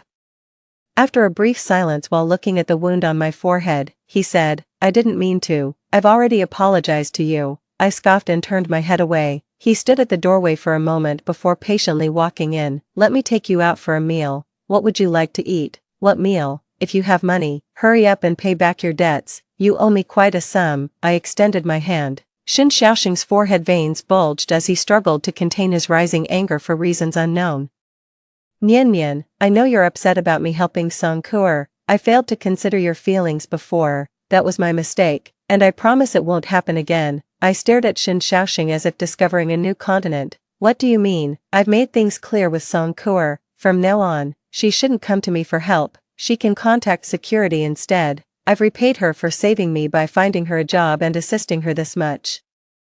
I won't interfere in her affairs anymore. Let's just focus on our life together. 8. That sounds somewhat human, but who knows if it's true or not. Anyway, I don't believe it. Shen Xiaoxing pulled me up. Let's go out to eat. I know you need money. From now on, I'll hand over my salary to you. I don't know what he's really up to. I've never seen this gentle, considerate version of Shen Xiaoxing in either of my lifetimes. I was pulled out by Shen Xiaoxing to have dinner. On the way, we met Song Kuer, her eyes red and swollen. Seeing Shen Xiaoxing and me, she staggered unsteadily, looking pitiful as if a gust of wind could knock her over. Shen Xiaoxing didn't fuss over Song Kuer as he used to, but pretended not to see her and left directly with me. Not far away, I heard Song Kuer calling out from behind. It seems she fell down. Listening to Song Kuer's cries of pain, I silently counted numbers in my heart. 123. When I finished counting to 3, Shen Xiaoxing turned his head. He rushed towards Song Kuer without hesitation. Just like before, I smiled with relief. A leopard can't change its spots. That saying couldn't be more accurate. I didn't plan to eat dinner and went home alone instead. Shen Xiaoxing didn't return until late at night. He tried pushing our bedroom door,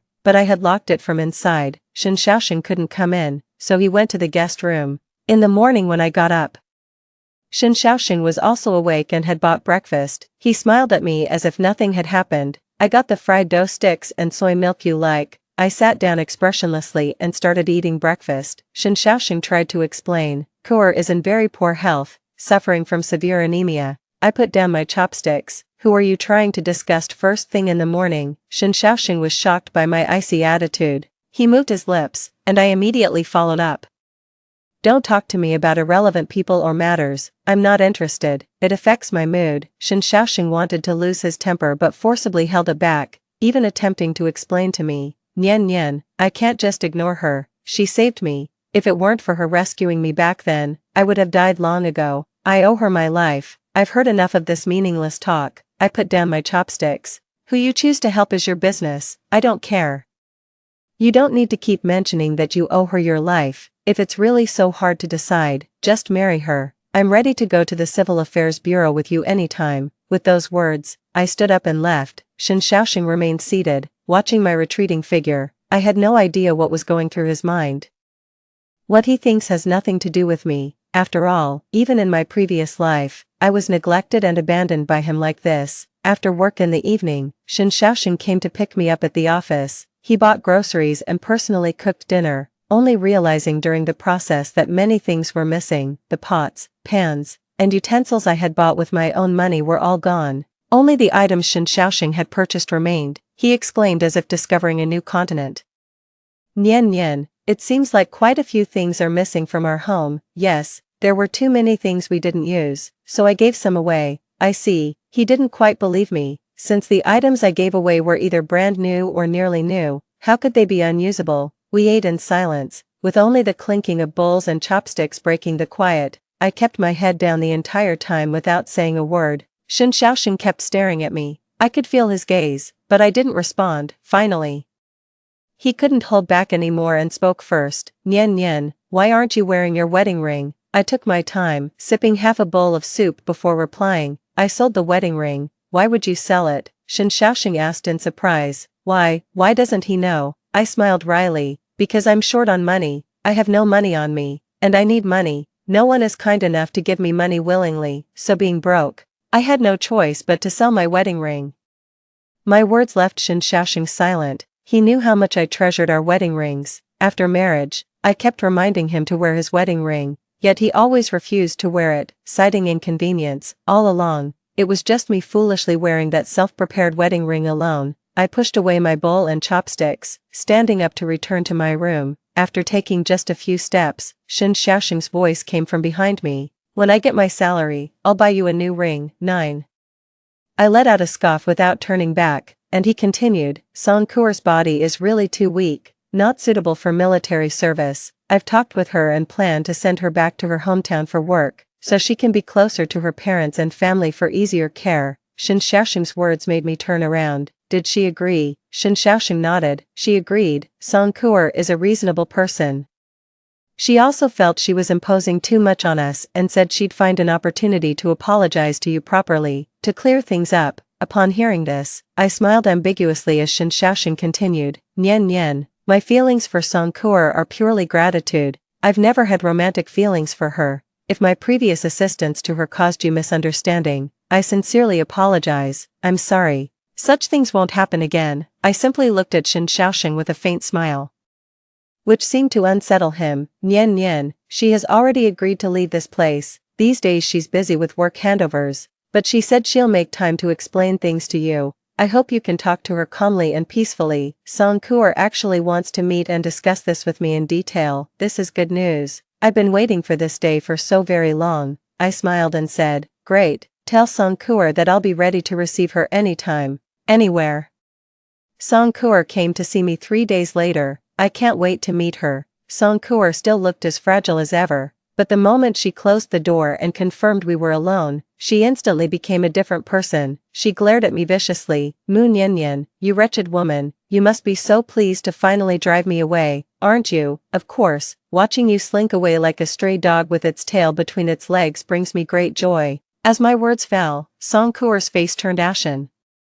You set me up, playing hard to get by threatening divorce to force Xiaoxing to send me away. You shameless bitch, I underestimated you. What you underestimated about me goes beyond this. There are many things you don't know. Would you like me to spell them out for you in detail? I smiled at her and said, I know about your affair with Xiaoli. I know you've set your sights on Shen Xiaoxing and tried to seduce him. I know you've been plotting against me. You must have prepared quite a few tricks for today's visit, haven't you?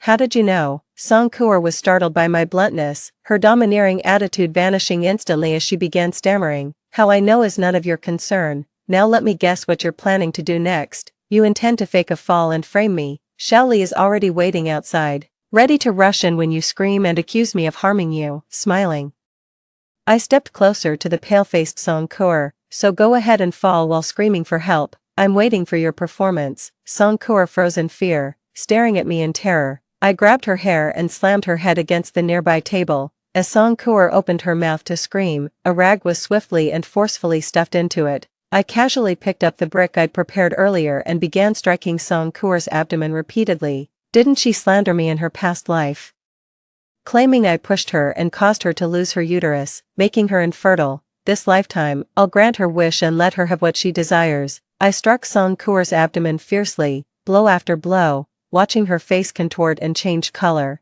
seeing blood flow from beneath her. Only when I saw her fall into a genuine coma did I release Song Kuer. Then I raised my voice and shouted, someone come quickly, there's been an accident. Xiaoli was the first to rush in, and without even looking, he started yelling, intentional assault. How could you harm Comrade Song like this? You're utterly vicious. I smiled warmly at Xiaoli. Stop dawdling, hurry and take her to the hospital. If we're late, she might never wake up. After all, she's hemorrhaging from a miscarriage, and if she loses her child, she might not even keep her uterus.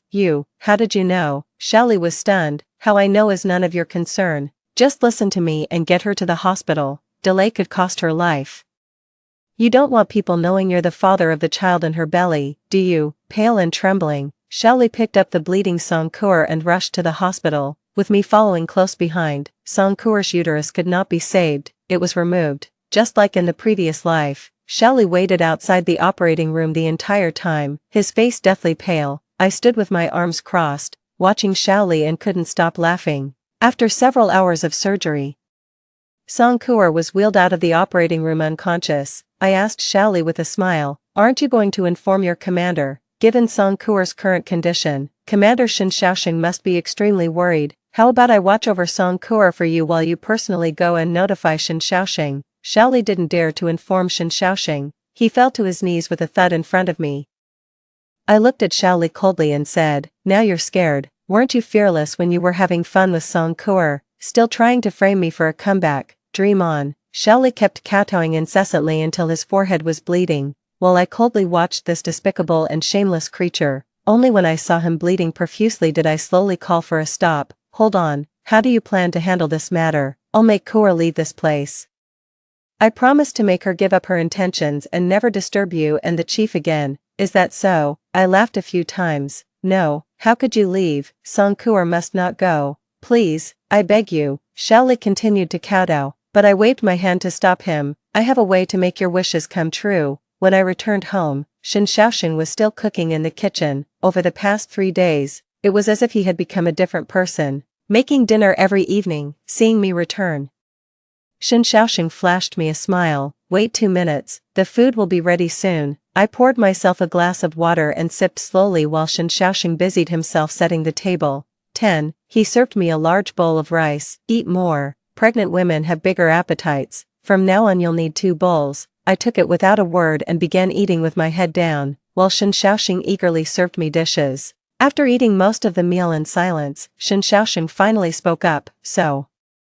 Nian Nian, has Song Kuer come to see you? She did. I nodded. What did you talk about? Nothing much. I continued eating. Shen Xiaoxing didn't get the answer he wanted, so he probed further by asking me, did she mention when she's leaving? You'll have to ask her that question yourself. I don't know. As soon as I finished speaking, Shen Xiaoxing's expression froze slightly. I continued eating with my head down, knowing full well that Shen Xiaoxing must have looked for Song Kuer but couldn't find her. If he couldn't find anyone, naturally he wouldn't know what Song Kuer told me. He was worried, which is why he came to fish for information. To be honest, his concern for Song Kuer was genuine. What a pity. I sighed inwardly. The sound of a car came from outside, and soon Xiaoli rushed in. Chief, something's happened. Comrade Song is in trouble. Shen Xiaoxing stood up abruptly. And I also put down my chopsticks to look at him. Shen Xiaoxing didn't look at me. His gaze fell on Xiaoli, staring at the injury on Xiaoli's forehead, his expression turning extremely grim. What happened? Xiaoli didn't dare to look at me, keeping his head down while pretending to wipe tears. It's something very serious. Her uterus was removed, and she's now unconscious in the hospital. Chief, Comrade Song, she's in such a terrible state. Hearing Xiaoli's words, Shen Xiaoxing wore an expression of disbelief. How is that possible? How could something like this happen out of nowhere? Chief, you should go to the hospital right away. As Xiaoli's voice fell, Shen Xiaoxing immediately started walking. When he reached the door, I coughed, and hearing my voice, he stopped in his tracks. Nian Nian, I'm going to the hospital to check on Song Kuer. I'll be back soon. I looked at Shen Xiaoxing and said word by word, Shen Xiaoxing, are you sure about this?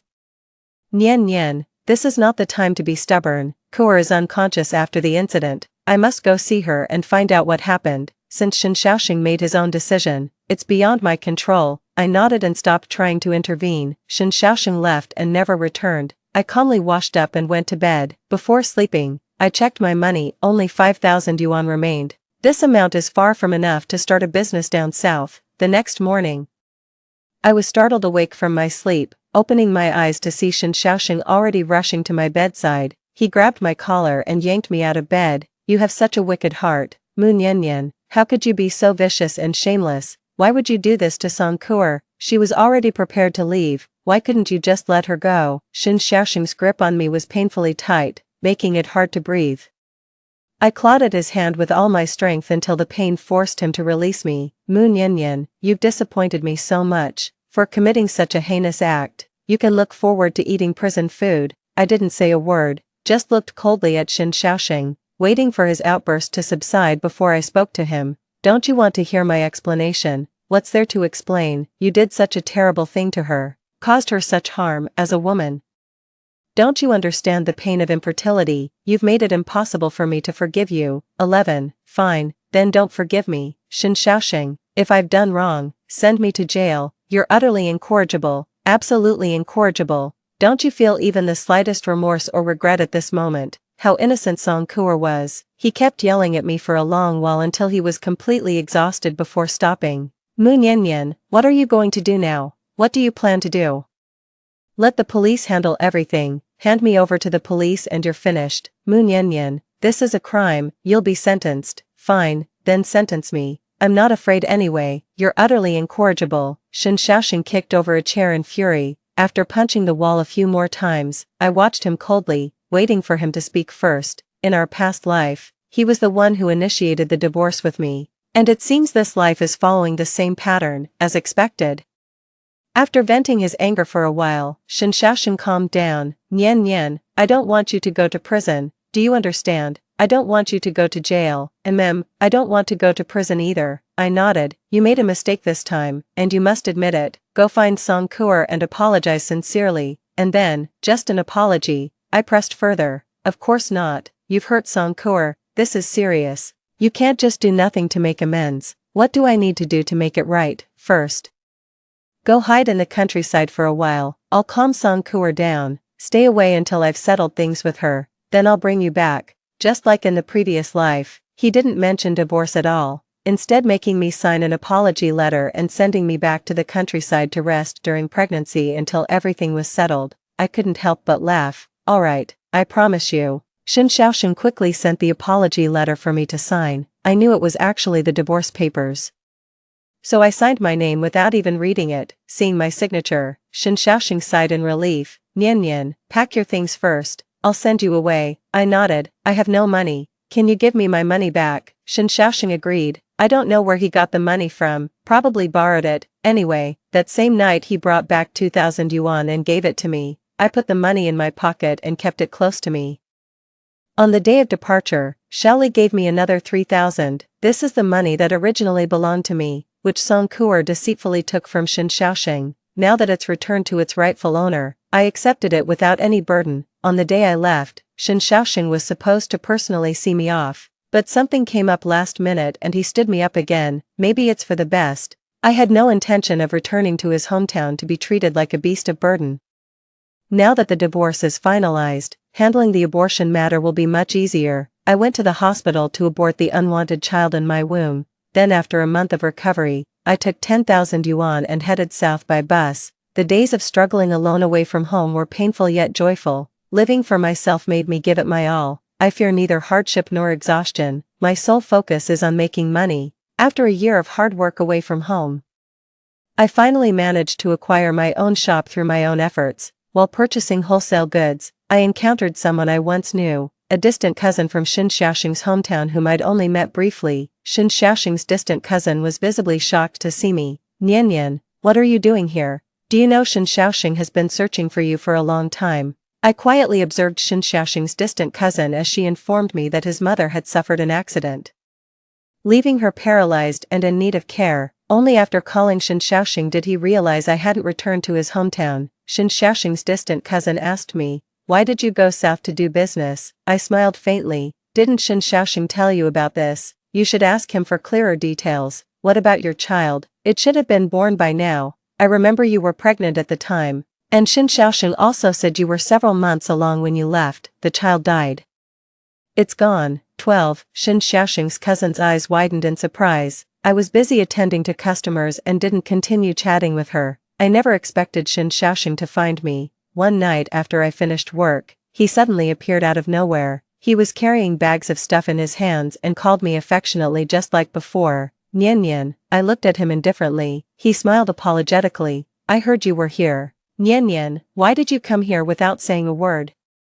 You made me search everywhere for you. What do you want from me? Aren't you married? Shouldn't you be spending eternity in love with Song Kuer? Why come looking for me now?" Exposed by me directly, Shen Xiaoxing's face turned red with what actually seemed like shame. "Nian, I didn't mean to deceive you. It's just that Song Kuer was in such a terrible state back then, and she insisted it was your doing. I didn't want you to go to jail. For your sake and our unborn child's.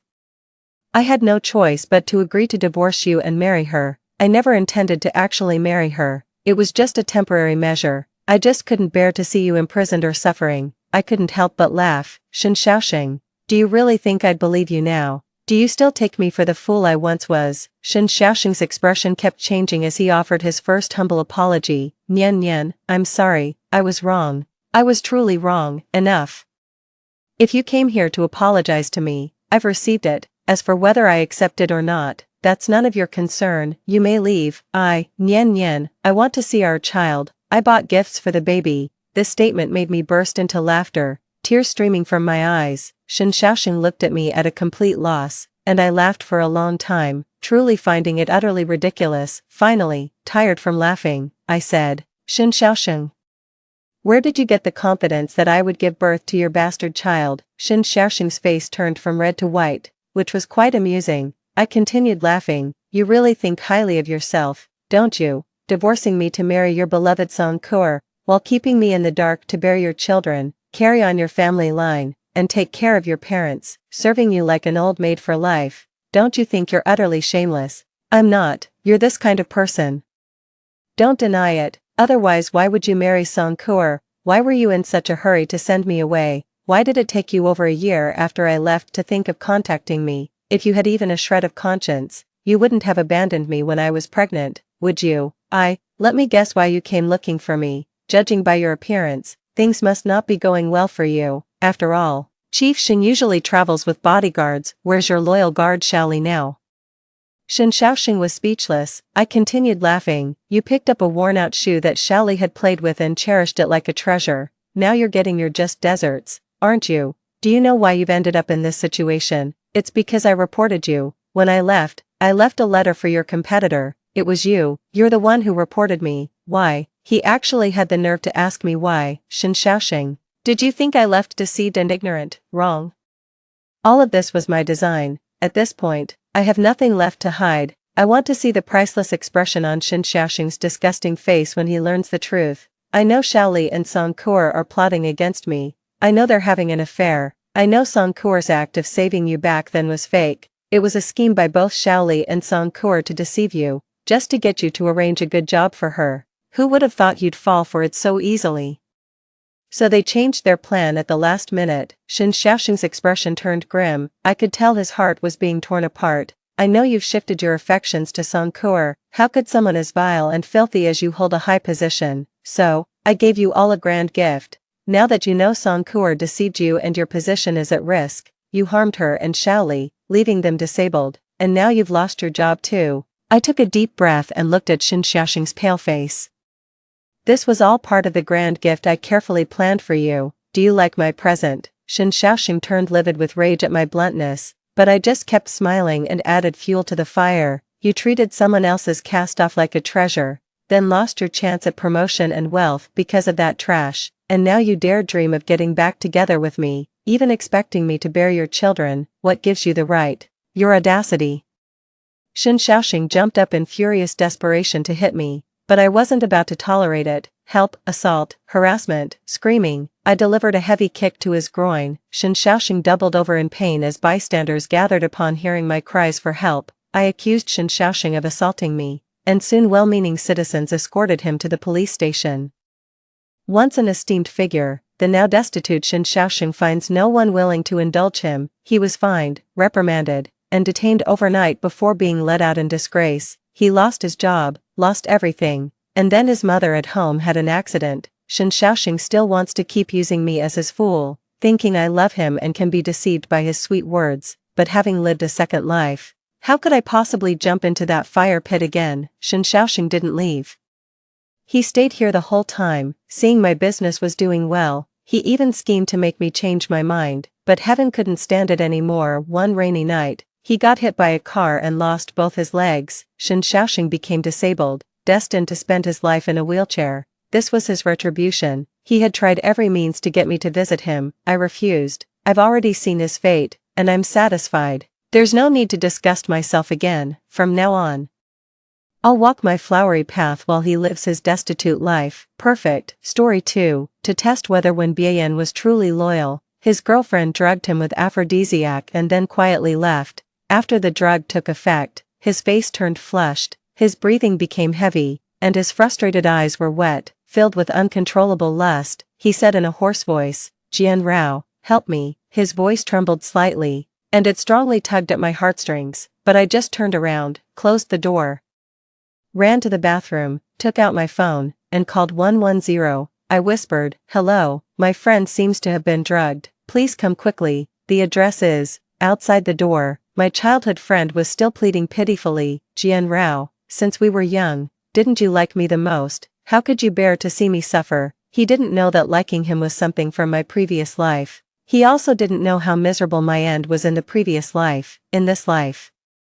How could I possibly repeat the same mistakes? Dong, dong, dong. There was a knock on the door. My body reacted faster than my mind. Before I could even think, I opened the door. When Bien was standing outside the door, his face flushed, breathing heavily and roughly. His eyes were blurred, his expression pained and frustrated. His eyes were wet, even though he was trying his best to suppress it. The uncontrollable lust could still be seen. I was stunned.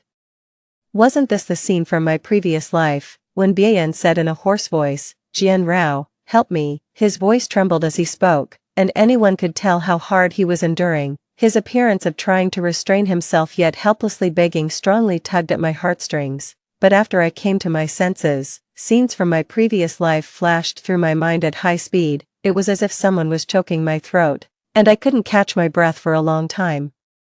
When Bien in front of me spoke again, "Jian Rao, please help me." "Okay." His voice, mixed with lust, pulled me back to reality. Before his hand could touch the back of my head, I immediately closed the door and ran into the bathroom. I quickly turned on the faucet, then took out my phone and dialed the police number. The call was quickly connected, and I whispered, "Is this 110? My friend seems to have been drugged. Please come quickly. The address is..." When I came out of the bathroom, when Bien outside the door was still pleading pitifully, he slapped the door forcefully, his voice irritable and pitiful. "Jian Rao, since we were young, didn't you like me the most? How could you have the heart to watch me suffer? Jian Rao, help me. I can't hold on any longer." His voice became hoarser and hoarser, his breathing more and more rapid, and the sound of slapping the door became softer and softer. It seemed that he really couldn't take it anymore. But I still sat firmly in the room, not willing to move a single step. When Bien didn't know that I had liked him in my previous life, he also didn't know how miserably I died after being forced to be his antidote out of worry in the previous life. Too, cold sweat oozed from my palms. I reminded myself over and over again, "Jian Rao, you must never repeat the same mistakes." When Bien, who had been quiet outside the door for a few minutes, became irritable again, he started ramming the door. Trying to break in, I smashed a bottle of beer and tightly held the broken beer bottle, thinking that once he rushed in, I would stab him directly. In short, no matter what method I used, I didn't want to repeat the tragedy of my previous life. "Why haven't the police come yet?" Bang, bang, bang, again and again, one sound after another. Even the wall slightly shook as the door frame was hit. Looking at the door that shook more and more with each impact, my heart was in my throat. Crash. The door was finally knocked open. Broken wood and shattered wood chips, mixed with falling wall plaster, spilled all over the floor. The door hung crookedly on the door frame, swaying creakily. When Bien's eyes were blood red as he walked towards me step by step, he mumbled incoherently, "Jian Rao, don't be afraid, help me, it'll be over soon, and you'll feel good too." I was forced back into the corner, and I still couldn't avoid the distance between him and me shortening continuously. Finally, he came in front of me. I held half of the beer bottle in the direction of him, my voice filled with a thick sobbing tone. "When Bien, don't come any closer. What do you want to do? I'm scared. If you come any closer, I won't be polite to you. Step back, go back, please." When Bien had a strange smile on his face as he muttered to himself, "Jian Rao, didn't you like me the most? How could you bear to hurt me? Right, help me. It'll be over soon." As he spoke, he reached out and grabbed my collar, trying to tear my clothes, and I also seized the opportunity. The sharp glass of the beer bottle was aimed at his lower abdomen. The moment my clothes were roughly torn open, I finally heard the siren at the door. Immediately after, I saw the police running towards me. When Bien, however, seemed to hear nothing, his face pressed down towards me, trying to kiss me. At this moment, I unceremoniously grabbed half of the beer bottle and sent the sharp glass into his lower abdomen, and even gave it a hard twist. Blood spurted out, flowing down the bottle onto my hand and dripping onto the floor. I seemed to clearly hear the sound of blood hitting the floor. When Bian's screams rang out, I quickly let go of my hand, covered my chest, and squatted on the ground, crying loudly, When Bian, what are you trying to do? I didn't mean to. The police quickly stepped forward. After controlling Wen Bian, they quickly grabbed a coat and put it on me. He comforted me softly. It's okay, little girl, it's okay, you're safe now. I leaned on the police officer and cried my eyes out. The tightly wound string in my heart finally relaxed. I thought to myself, Yu Xinshin, let's see how you play this out next. Yu Xinshin was Wen Bian's girlfriend, whom he doted on to the extreme. It was she who drugged Wen Bian, then made an excuse to leave, and specifically left me in the holiday villa, just to test whether Wen Bian could be loyal. 3. I stayed at the police station to make a statement, while Wen Bian was taken to the hospital to bandage his wounds and undergo a physical examination. After his blood test report came out, the police began to investigate the people who were with us. I closed my eyes and rested in the lounge, recalling the events of my previous life. In my previous life, after the noise outside the door stopped, I was extremely worried, afraid that Wen Bian was in danger. I opened the door to check, but this turned out to be Wen Bian's trap. He knew that I had liked him since I was a child and would definitely be worried about his safety and opened the door to check. As soon as I opened the door, Wen Bian suddenly rushed in. His strength was terrifying. He pressed me onto the bed, tore my clothes, and took whatever he wanted from me. It was over an hour before he let out a low growl and stopped his actions. At this time, I was covered in bruises all over my body from his roughness. Just then, Yu Xinshin suddenly rushed in with the few people who had left. Looking at the messy scene in the room, Yu Xinshin broke down and cried, Wen Bian, Jian Rao, you two adulterers, have you no shame? Yu Xinshin turned to run.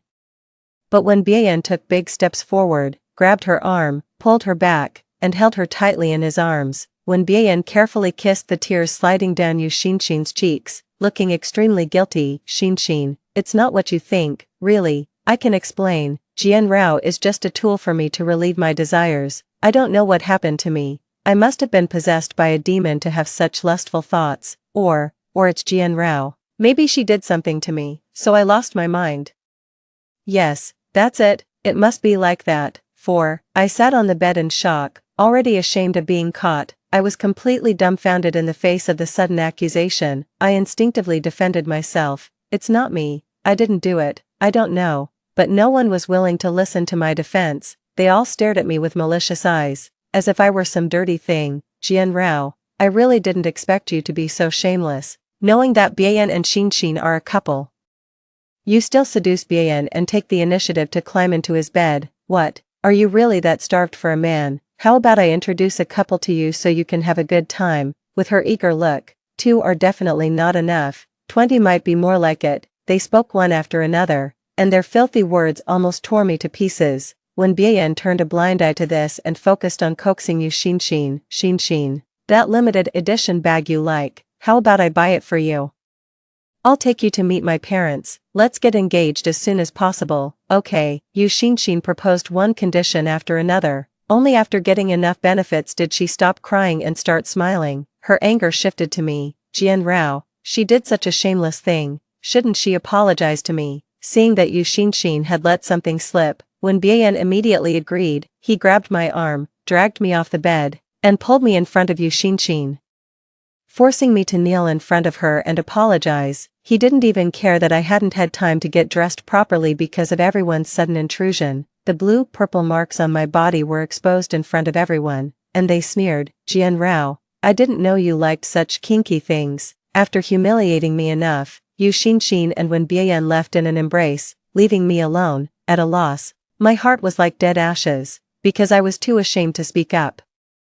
I didn't even dare to call the police and could only pretend that this incident had never happened. From that day on, I completely distanced myself from Wen Bian and hid alone to heal my wounds, but they wouldn't let me go. One day, Wen Bian sent me a message, asking me to go out. He said, Jian Rao, I want to apologize to you. To give myself an explanation, I chose to go to the appointment, but what I didn't expect was that this was simply a well-planned trap by him. 5.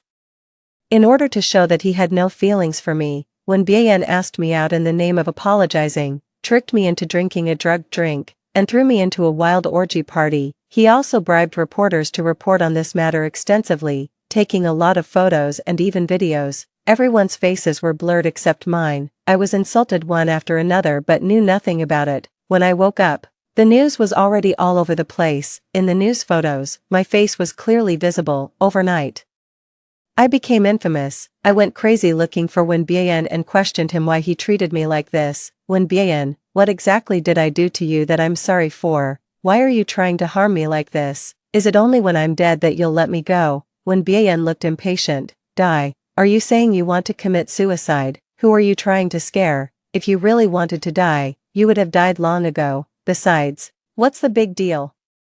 You were just slept with by a few people and took a few photos, right? I slept with you too. Just think of those people as me. Okay, even celebrities have sex tape scandals. Just think of it as you enjoying the treatment of a celebrity. Yu Xinxin also sneered and said, Jian Rao, last time I definitely couldn't satisfy you alone. I wonder if you had a good time this time. Do you know what this is called? This is retribution. Your retribution. I stared at Wen Bian firmly.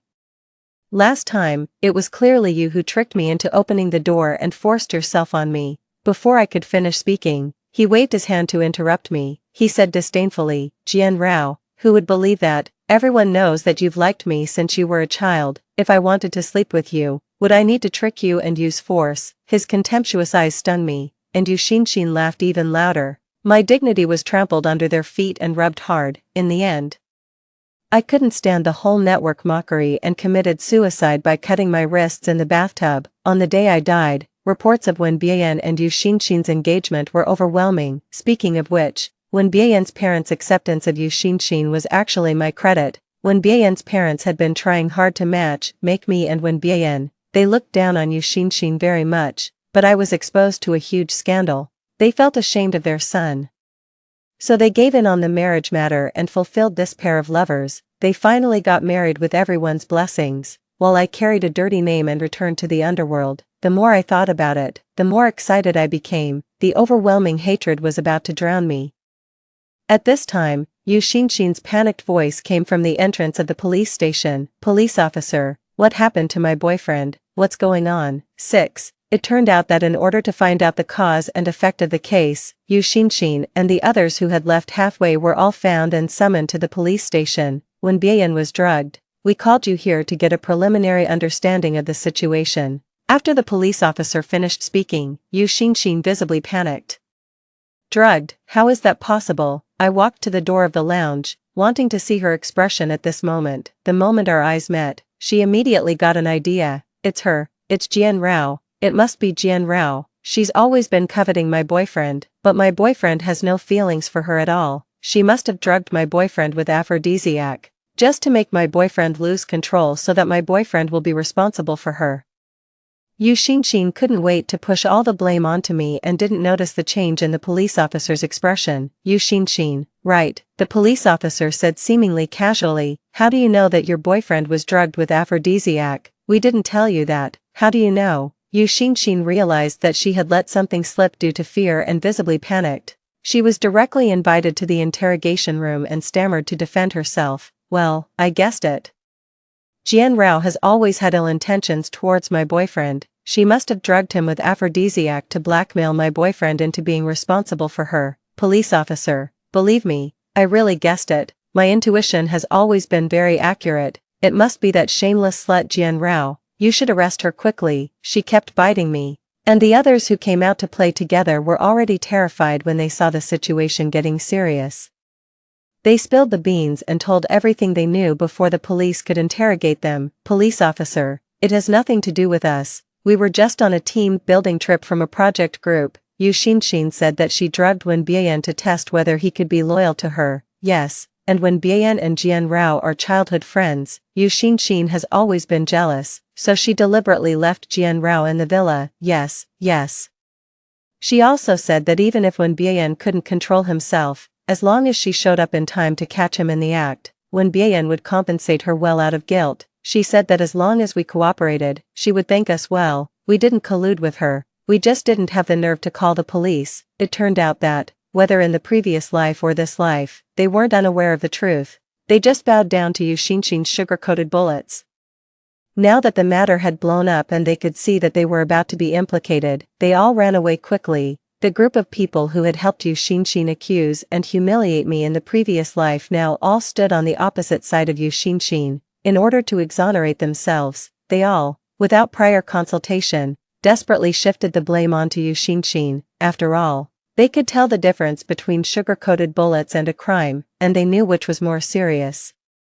As soon as the police heard this, they immediately knew that Yu Xinshin was highly suspected. She was detained on the spot, and the remaining people were also kept behind because of the suspicion of being accomplices. Yu Xinshin kicked up a fuss. "Where's Ian? Where's my boyfriend? He's the victim. He won't hold me accountable. You can't arrest me." She knew very well that at this moment, Wen Bian was her last hope, unfortunately. Wen Bian was stabbed by me and was still in the hospital receiving treatment. Although Wen Bian couldn't come, I invited 2 other people related to Wen Bian, 7, who drugged my son, a shrill female voice came, and Wen Bian's mother arrived. Behind her were Wen Bian's father and their family lawyer. As soon as Yu Xinshin saw these 2 people, her legs immediately went weak. I understood what she was afraid of. She really wanted to marry Wen Bian. But if the Wen family knew that she had drugged Wen Bian, then marrying Wen Bian would just be a dream for her. Wen Bian's mother locked her eyes on Yu Xinshin, strode over, and gave her 2 hard slaps on both sides of her face. "She's clearly not a good person. It's bad enough that she seduced my son, but she even dared to drug him. Police officer, you must investigate her thoroughly. Who knows what kind of low-life people she's associated with. She might even be trying to murder him for his money." Yu Xinshin's face immediately turned pale. "Auntie, please listen to me. It wasn't me. It really wasn't me. It was Jian Rao. It was Jian Rao who did it." At this time, Yu Xinshin still didn't forget to frame me, but she was retorted by Wen Bian's mother. "Rao grew up under my watch, and she's the daughter-in-law I approve of. If she wanted to sleep with my son, I would even wash my son clean and send him to her bed overnight. Tell me, where would she need such despicable means?" Yu Xinshin was taken away and detained, and the scene finally quieted down. Wen Bian's mother reached out and hugged me, looking full of chagrin. She apologized to me. Rao, were you scared? I'll ask your uncle Wen